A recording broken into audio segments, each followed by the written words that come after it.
Quindi darei subito, così come intervento di inizio, darei subito la parola al professor Claudio Della Valle, che ringraziamo per aver accettato il nostro invito.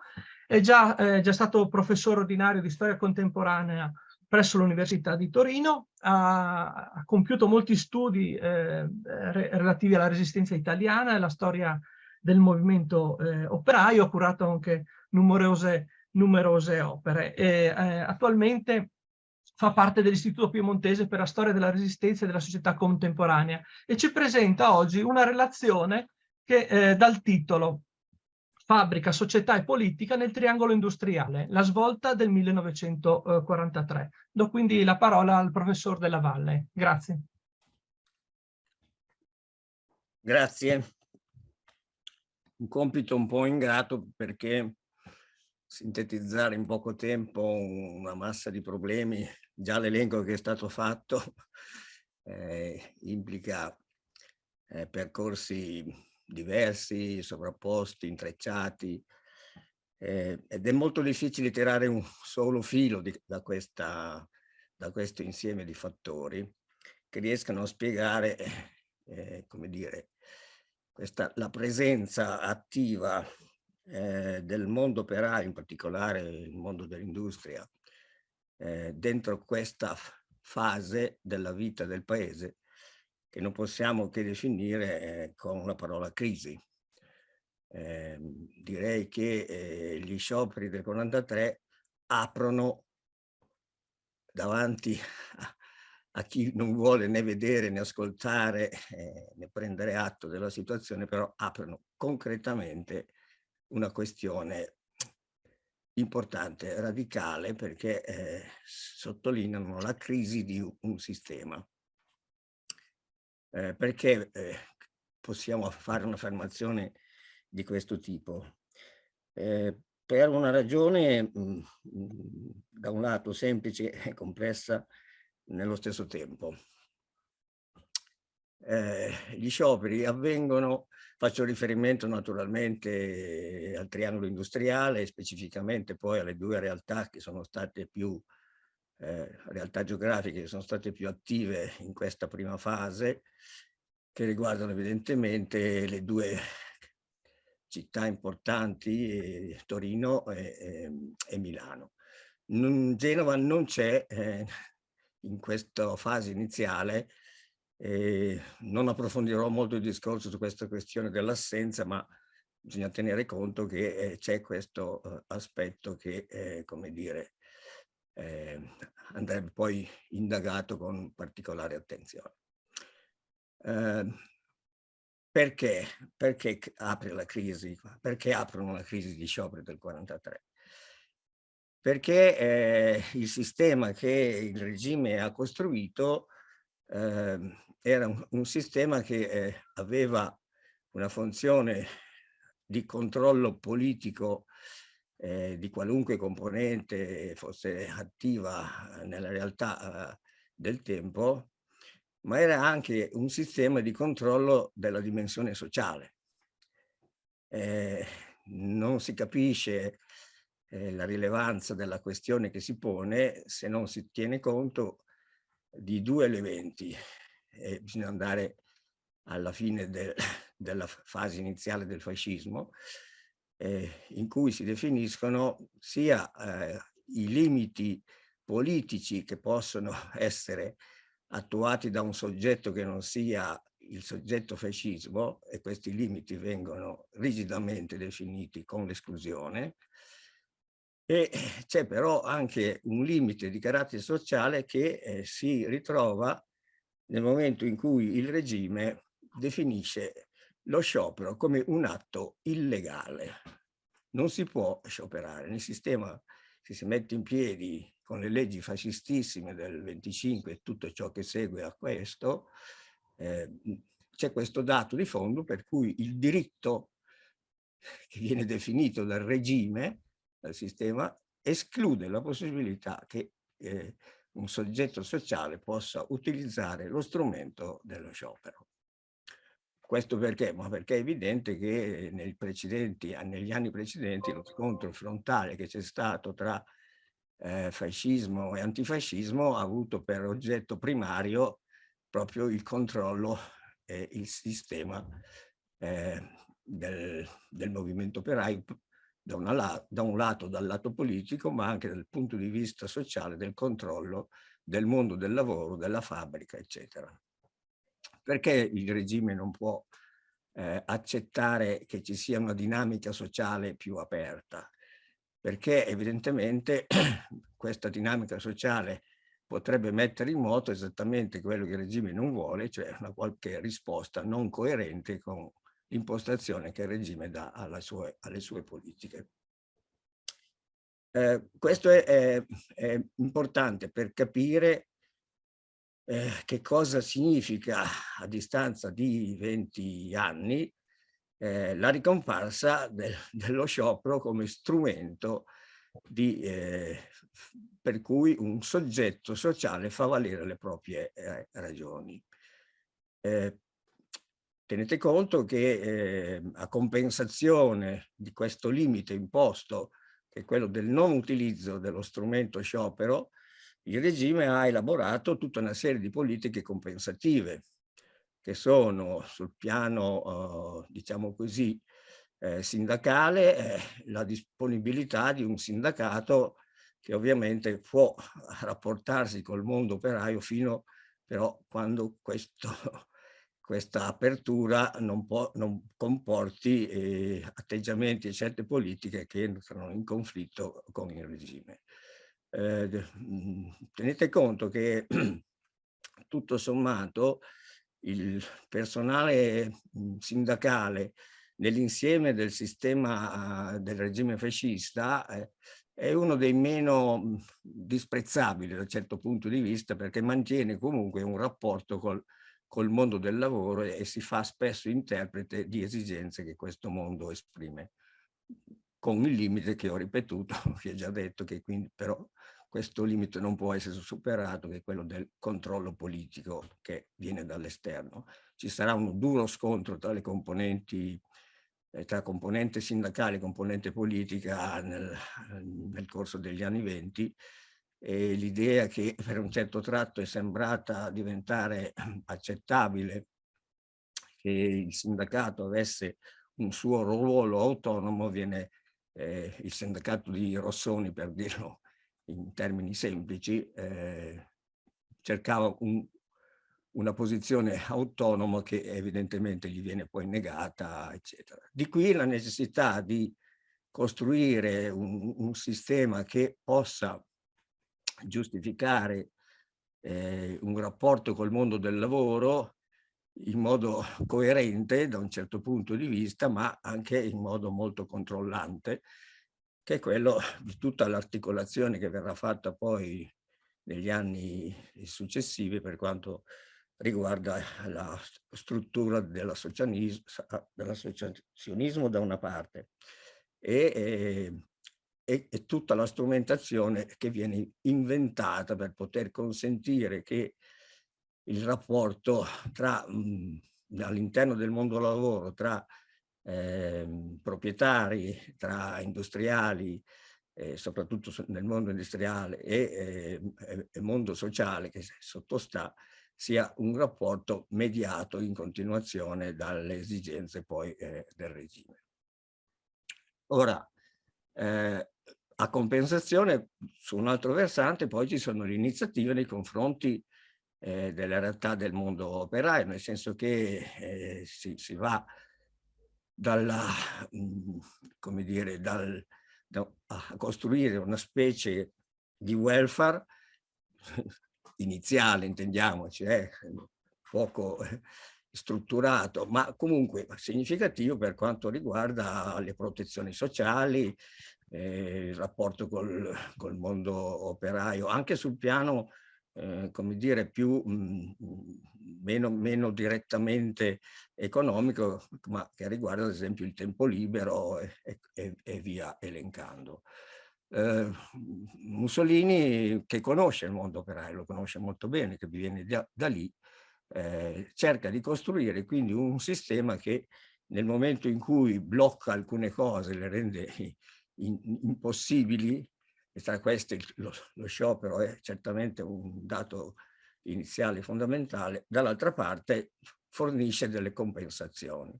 Tant'è vero che quando gli scioperi nel 1943 scoppieranno, c'è una fortissima irritazione da parte del Duce, che ritiene che tutte le cose che ha fatto a favore del mondo del lavoro siano state disconfermate e negate dall'atteggiamento conflittuale del mondo operaio.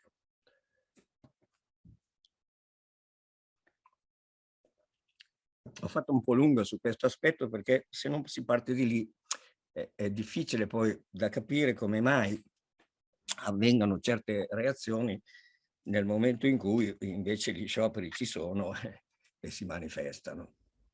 Mi pare che le ragioni per cui gli scioperi scoppieranno sono state già abbastanza elencate, nel senso che poi tra l'altro su questo terreno una riflessione iniziata subito dopo, anzi possiamo dire anche durante gli scioperi, come riflessioni su ciò che è avvenuto, per la sua interpretazione, eccetera, eccetera, durerà per anni e anni e anni, e mi fa piacere che possiamo ritornarci su con qualche ragionamento più disteso anche in questa sede che sperimentiamo oggi.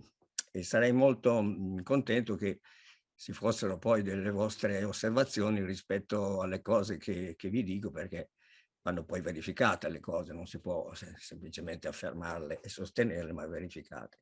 È indubbio che la questione si pone, e la questione della crisi si pone nel punto più, come dire, avanzato, tra virgolette, del mondo del lavoro di quegli anni. Indubbiamente Torino e Milano e Genova sono i tre luoghi in cui si realizza al massimo l'attività produttiva, che produce quindi anche una classe operaia molto importante, molto definita, sia sul piano dei numeri e sia sul piano delle caratteristiche. Qual è il problema? Il problema è che le tendenze militarizzanti del sistema fascista, quali si esprimono almeno dalla metà degli anni 30 in poi, e quindi si viene definendo una direzione netta da questo punto di vista, e quindi si afferma un'idea di fascismo molto aggressivo, almeno nelle intenzioni e nelle cose che vorrà fare. Prima questo ragionamento implica che si costruisca un apparato produttivo coerente con questo tipo di impostazione. La guerra, lo sappiamo, no? Chiede certe scelte importanti, e quindi queste scelte vengono compiute anche dal regime, con un limite che sarà il limite fortissimo, nel senso che l'Italia ha un ruolo nelle relazioni internazionali sopravvalutato, gestito a livelli che non si possono mantenere nel momento in cui si va alla verifica reale dei rapporti di forza. Cosa voglio dire? Che l'Italia è un paese sostanzialmente agricolo e che ha un apparato industriale però molto concentrato, non solo nel triangolo industriale, lo sappiamo, poi ci sono presenze industriali significative anche da altre parti, compreso quindi anche il Veneto, il Friuli e la Venezia Giulia. Siamo qui appunto a parlare poi anche di questo, però rispetto alle comparazioni internazionali è un paese assolutamente al di sotto dei livelli medi europei. Non parliamo dei livelli medi degli Stati Uniti d'America, o anche di un paese come la Gran Bretagna, che ha compiuto, se facciamo delle comparazioni da questo punto di vista, vediamo che la Gran Bretagna è il paese più avanzato dal punto di vista dei mutamenti sociali e delle politiche che possono realizzarsi, senza entrare adesso in un discorso che sarebbe molto complicato e complesso, però è un paese che ha ormai un rapporto che riguarda la composizione sociale molto interessante, perché ha dei rapporti simili a quelli che noi conosceremo negli anni dopo il miracolo economico, negli anni 60 e 70, cioè quindi riduzione della presenza del mondo del lavoro agricolo, crescita notevole del mondo industriale e dei servizi. La comparazione con l'Italia è devastante, perché siamo lontanissimi da queste posizioni, che vuol dire che il nostro paese non è in grado di sostenere un confronto internazionale di quel livello.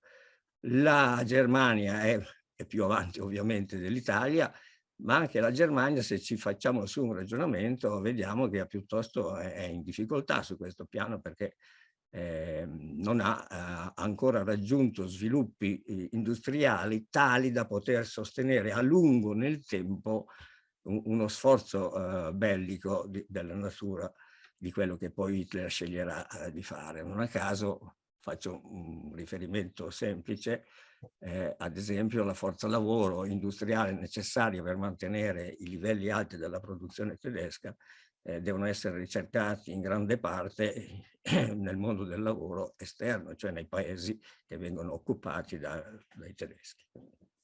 Questo discorso è un discorso che ci mette, ci porta a ragionare su perché si producano certe tensioni, certe difficoltà e quali siano poi le implicazioni di ordine generale che ne possono derivare. Prendiamo ad esempio il caso di Torino, che io ho potuto studiare un po' più a fondo in anni ormai purtroppo lontani, e Torino nel quadro generale complessivo della produzione bellica italiana rappresenta un punto di eccellenza da un certo punto di vista. Perché? Perché c'è un'industria di carattere metallurgico e meccanico di alto livello, concentrata in una organizzazione che è quella della Fiat, fortemente articolata sul territorio della città, e in quella situazione lì noi vediamo maturare delle condizioni di carattere generale che significano, da un lato, come dire, la risposta positiva alle necessità della produzione bellica, ma dall'altro canto vediamo anche maturare l'esigenza di un tipo di mondo del lavoro molto differente rispetto alla media esterna presente in altre situazioni. Faccio un esempio per capirci e andare sul punto. Mirafiori è la fabbrica che viene inaugurata nel 1939 e che dovrebbe rappresentare il punto più avanzato della produzione industriale, perché adotta sistemi produttivi mutuati dai sistemi americani. Gli ingegneri italiani sono andati a studiare in America quali fossero i processi organizzativi, eccetera, eccetera, e hanno tradotto in questa fabbrica orizzontale, perché a Torino ci sono due modelli di fabbrica moderni, quello del Lingotto che è del 23 e quello di Mirafiori che è del 39. Il salto tra il Lingotto e Mirafiori è enorme, perché l'impostazione che viene data alle strutture organizzative e produttive di Mirafiori sono assolutamente diverse rispetto a quelle pure avanzate rispetto agli anni 20 che erano state fatte. Il che vuol dire che abbiamo due modelli di organizzazione molto diversi, e per quanto riguarda mediamente l'organizzazione del sistema industriale italiano, parlo sempre del settore ovviamente più impegnato in questi tipi di attività, abbiamo un settore che mediamente è rappresentato dal livello del Lingotto, non da Mirafiori. Mirafiori in realtà dovrebbe essere la fabbrica che avvia la produzione di massa che vedremo poi realizzarsi effettivamente solo a partire dalla metà degli anni 50, perché arriverà la guerra che porterà alle esigenze di cambiamento, e quindi tutta questa idea di che nella Fiat era stato avviato da Agnelli e soprattutto da Valletta come sviluppo di questa realtà, deve ritardare i suoi programmi e adattarsi alla nuova situazione. Ma cosa significa dal punto di vista operaio, dal punto di vista del mondo della produzione, questo tipo di scelta? Significa nel momento in cui non è possibile attuare immediatamente la trasformazione organizzativa che era prevista per la produzione di massa, significa adattarsi a questa nuova situazione, e questo adattamento avviene attraverso una serie di scelte che producono da un lato la selezione di una classe operaia di altissimo livello, di altissima qualità, che viene concentrata in 3-4 officine di Mirafiori. Tutto il resto dipende dalla iniziativa organizzativa, che è ancora piuttosto arretrata rispetto ai modelli che si potevano applicare, e che vede una presenza massiccia, quindi di migliaia di occupati. Tenete conto che allora Mirafiori occupava all'inizio circa 11.000 operai, e verso la metà del periodo di guerra, e quindi per gli anni di cui ci stiamo occupando noi, del 43, eravamo sui 14-15.000 operai distribuiti su 3 turni di lavoro, un meccanismo oliato della produzione, e in cui il perno, diciamo così, produttivo è costituito dalle 3-4 officine di questi operai di altissima qualificazione, che fornivano poi il loro apporto a tutto il sistema produttivo che stava alle loro spalle. Scusate, devo bere un po'.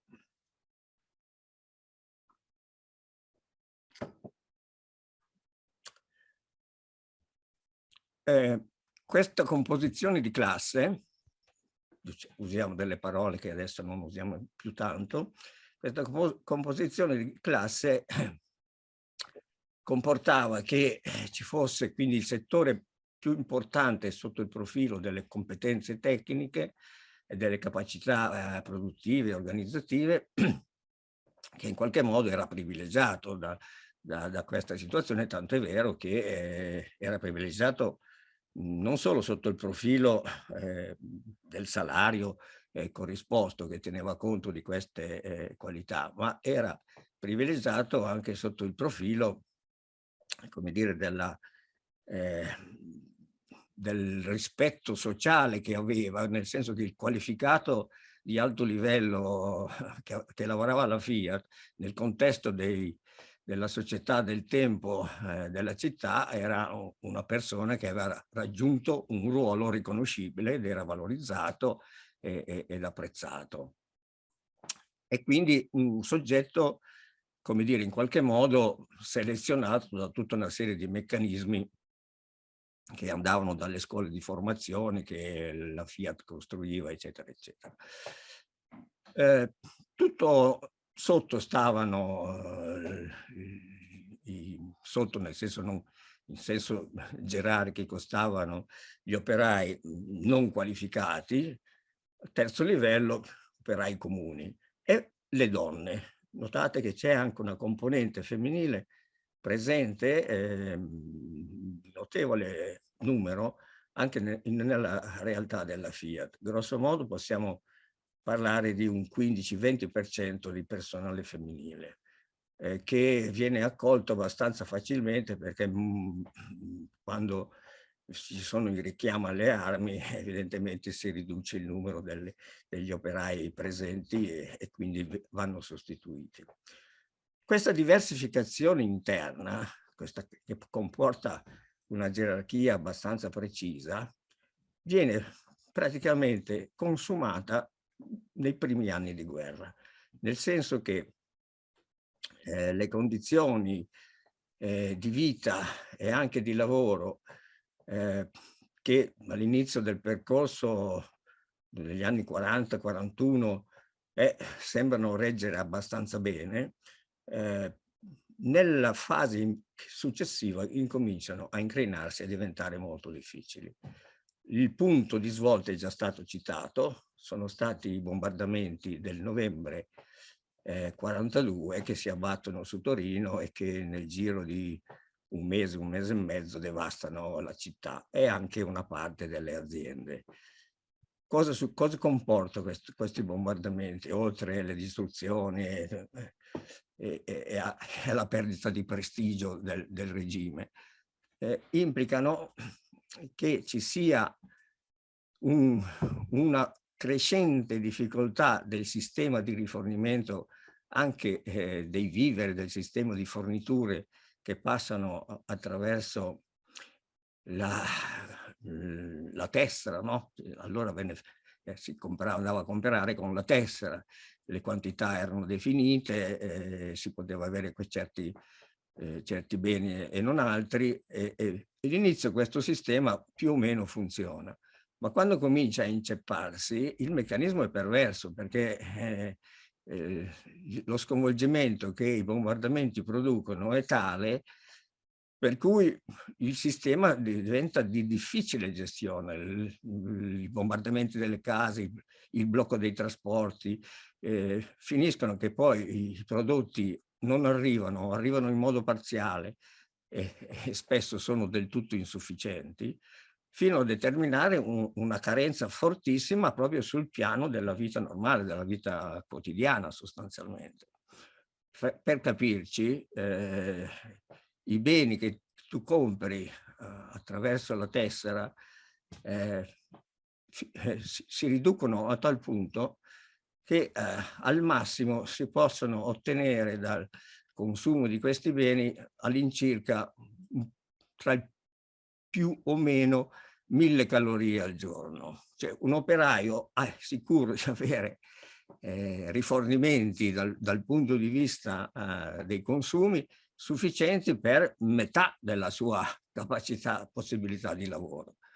E questo diventa improvvisamente un problema grossissimo, che ha una conseguenza grossa, che avvicina la condizione di vita dei vari strati che esistono all'interno della fabbrica, per cui lo specialista, l'operaio specializzato che aveva differenze di salario significative, se le vede consumare dal fatto che con quei soldi che ha in più in realtà non riesce più. Cioè è un processo di inflazione che si è prodotto attraverso questa insufficienza del sistema ad alimentare la classe operaia che dovrebbe lavorare al meccanismo.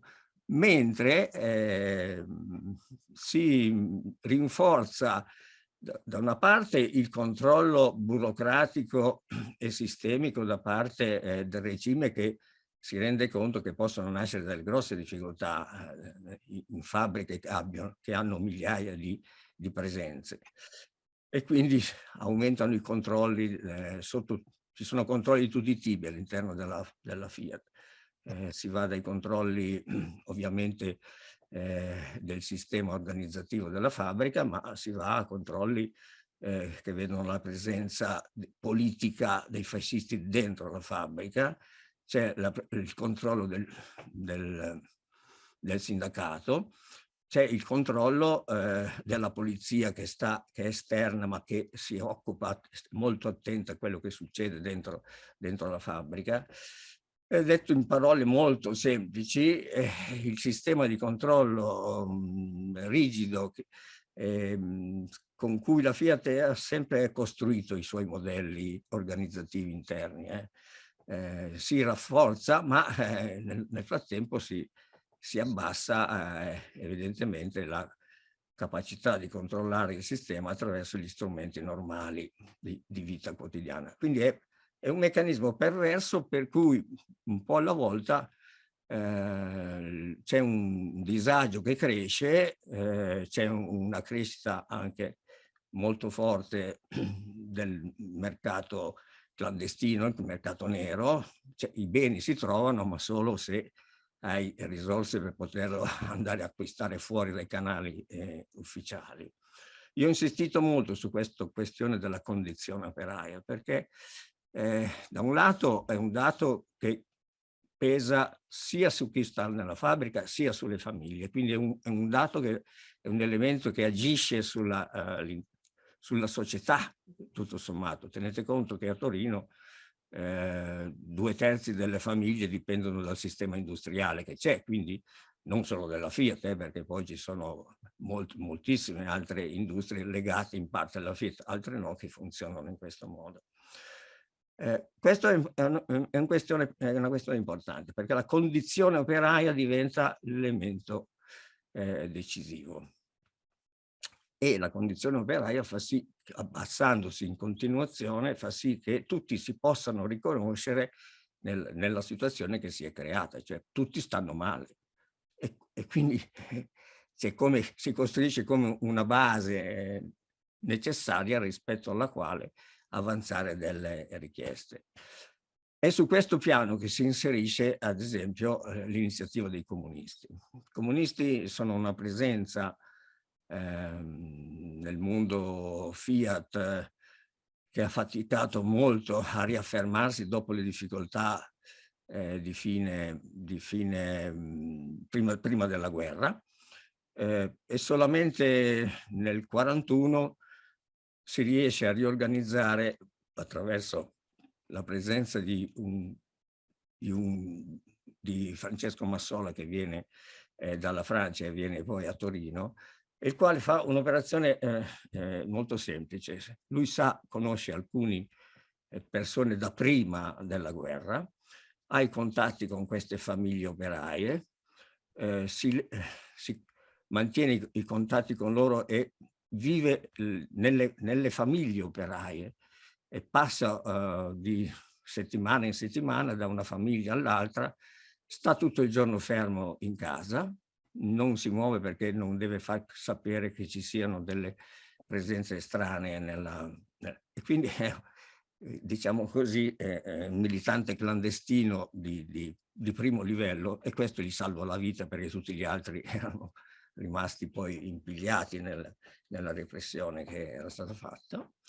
E fa un'operazione fondamentale, raccoglie le informazioni attraverso i canali operai che ha, le scrive e ripubblica l'unità che era scomparsa, quindi ricompare l'unità clandestina, fa degli studi sulla realtà della fabbrica, e cioè incomincia ad essere il soggetto che in qualche modo fa dei ragionamenti legati alla realtà del sistema, e quindi dice di queste difficoltà del mangiare, del vivere, ci sono situazioni difficili che si creano e quindi vengono denunciate, e si incomincia quindi a elaborare una qualche idea di protesta. Qui ci sarebbe un lunghissimo discorso su, diciamo così, il rapporto tra iniziativa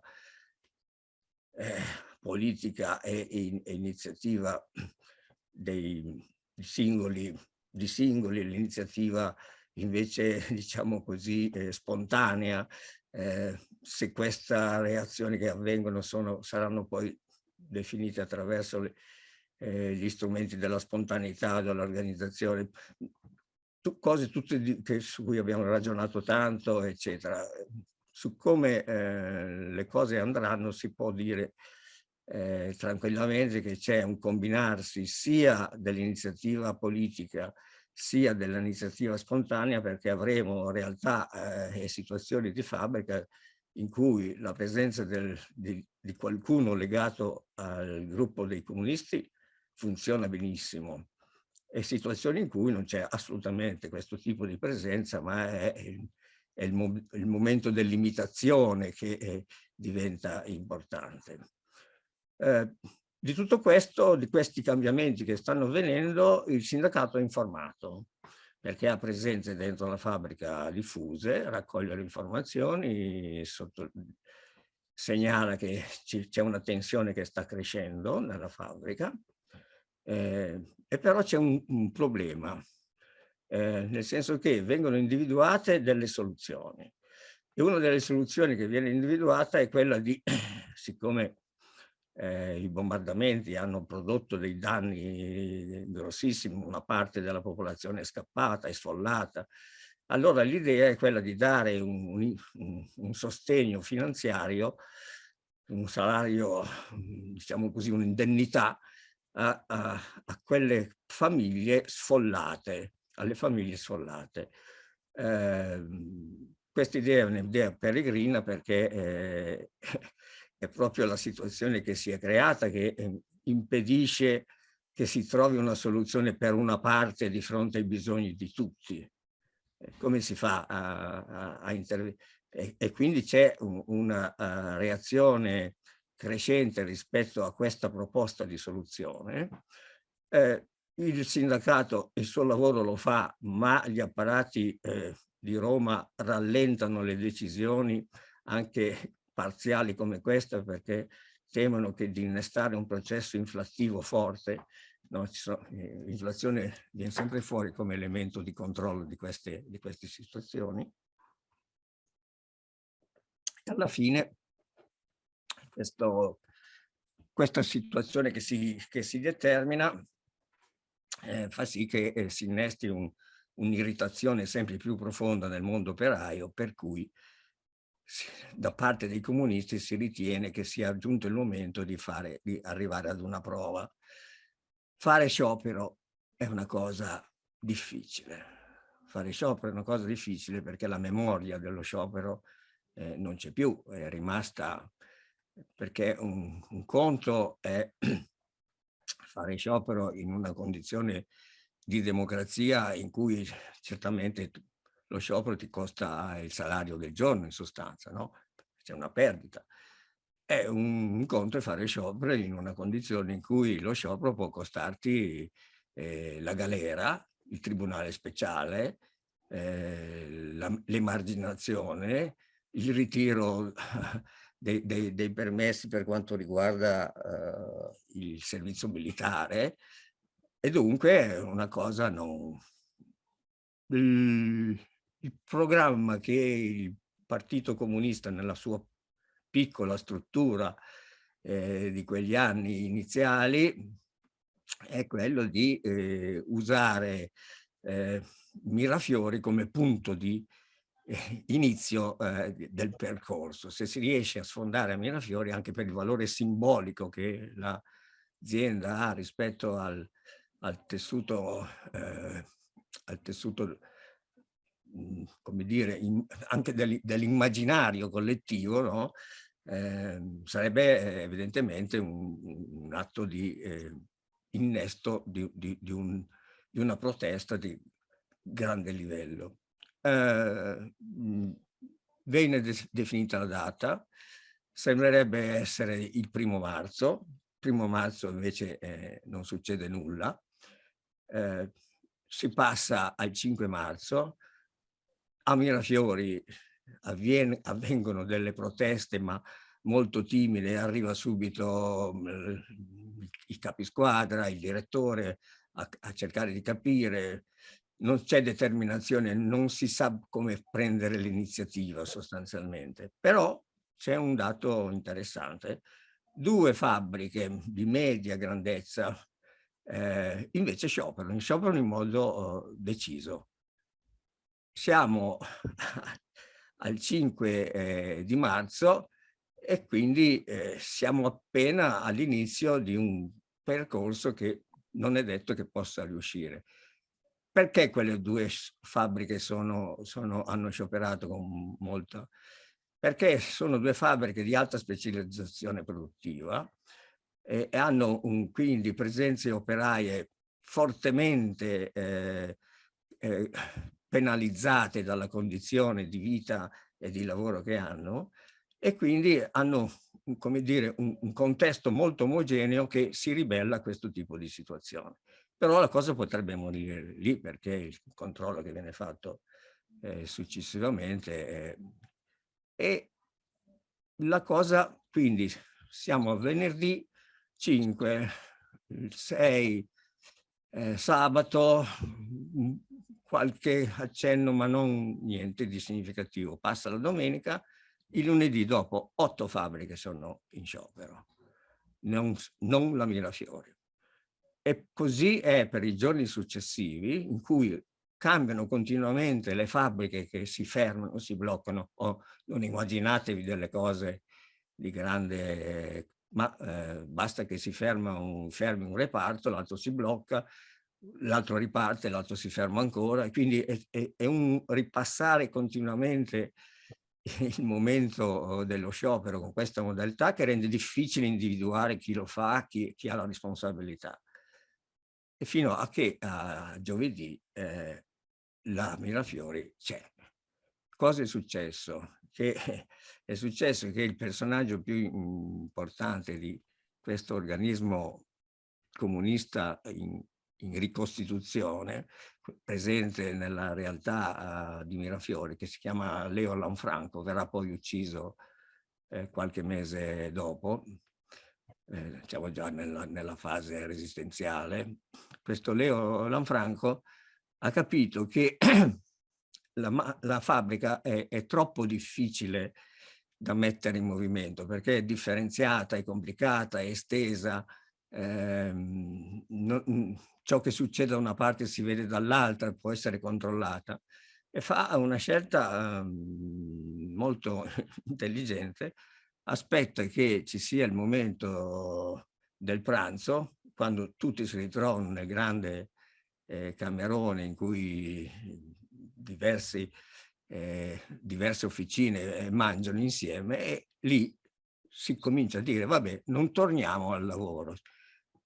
Tutti, quindi come dire, si produce una massa sufficiente che non può essere minacciata né dalla direzione né da altre presenze, che poi arriveranno naturalmente, e si innesta quindi un processo che va subito su di giri in modo intenso, per cui non solo il giovedì ma il venerdì successivo, eccetera, eccetera, il meccanismo si estende, si allarga e diventa di grande peso. Ecco, questa è la dinamica di uno sciopero che parte con queste difficoltà, con questi limiti, con questi orizzonti, con questa debole capacità di pensare gli sviluppi, e nello stesso tempo però diventa di estrema efficacia, perché veramente né il sindacato, né il partito, né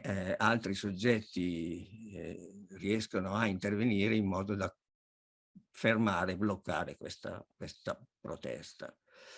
La protesta dura fino alla metà di marzo e poi si sposta a Milano. E qui il passaggio è importante, perché è il Partito Comunista, e quindi questo debole soggetto politico che però ha l'intuizione forte, e la cosa più importante che fa è far circolare la pagina dell'Unità, dove a tutta pagina si dice: 100.000 operai di Torino hanno scioperato, dobbiamo scioperare tutti.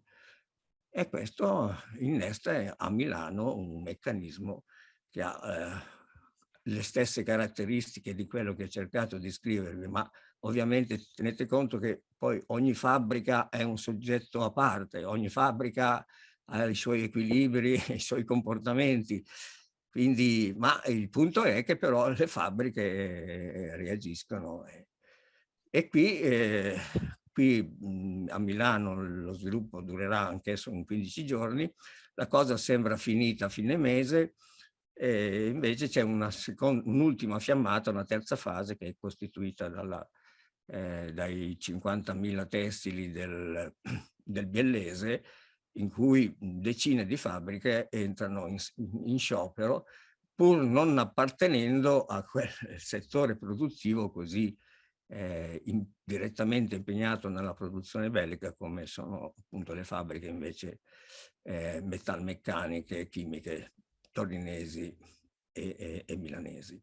Altre reazioni allo sciopero si hanno anche in altre situazioni, sia nella regione Piemonte sia in Lombardia, ma anche in qualche caso in Emilia e in altre fabbriche in cui agisce, diciamo così, questo modello di riferimento che è costituito. Questo è in sintesi il percorso. Benissimo, grazie. Non so se devo... Volevo fare ancora un'osservazione. Prego, allora, rapidamente, perché così sì, poi diamo spazio anche agli altri. Mi scuso. Il discorso, no, almeno dirvi come finisce la storia, ma questo forse già lo sapete, che alla fine ci sono da parte del duce di Mussolini due reazioni. La prima è una irritatissima rispetto a quello che lui ritiene l'incapacità sia del partito sia del sindacato a rispondere adeguatamente alla situazione. E quindi dà una valenza politica fortissima allo sciopero. Valenza politica che peraltro quelli che sono i suoi collaboratori hanno sottolineato più volte, perché vedono forse una minaccia più grande di quella che non sia la presenza del volantino comunista, del foglio politico, e soprattutto la cosa che spaventa di più è che questi operai hanno elaborato delle richieste molto precise, perché tenete conto che la rivendicazione più precisa che viene fatta è quella delle 192 ore. Cioè si chiede che vengano pagati 192 ore come compenso di tutte le perdite, mancanza di salario che c'è stato. È una richiesta tecnica, nel senso che stabilisce il numero delle ore di compensazione.